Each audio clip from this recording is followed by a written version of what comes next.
ए जिंगना चल पहले कोनो डॉक्टर के यहाँ हमार बॉडी चेक करा न हमार हाथ काम करत बन हमार गोड़ काम करत बन आँख काम करत बन नाक काम करत बन एकदम फेल हो चुका है हम। पैसा हमरे कहाँ बा? चल कोनो सरकारी डॉक्टर के दिखाओ। अच्छा रुका के हमारे दोस्त हैं नया हॉस्पिटल खोले चला वहीं दिखाई दी। डॉक्टर साहब झोला छाप डॉक्टर है का तन को आराम ना हो तो मैं हेला दवाई मेडिकल से ले ले आपकी तो आराम हो जाए। ए डॉक्टर साहब तनी हमरे बाबू बॉडी चेकअप कर शरीर ना काम करता हो। चाचा बैठा। चाचा कैसे आया है? अपने गोड़ चल का है और कैसे आए है? गोड़ तो ठीक है एकदम चाचा। चाचा तुम्हारा लड़कवा कहाँ ना दिखात बा?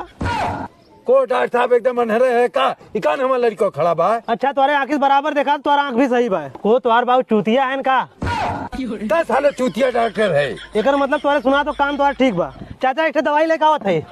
को डॉक्टर साहब गोबर लड़का है कितना गलना आता हो। बहुत बहुत बधाई हो तुम्हारे बाबू बॉडी चेकअप हो जाए। तुम्हारे बाबू एकदम फिट है। लाओ 5 रुपया फीस जा। करे जिंगना साले कौन डॉक्टर के यहाँ लेके आए हम। मैं चला बाबू।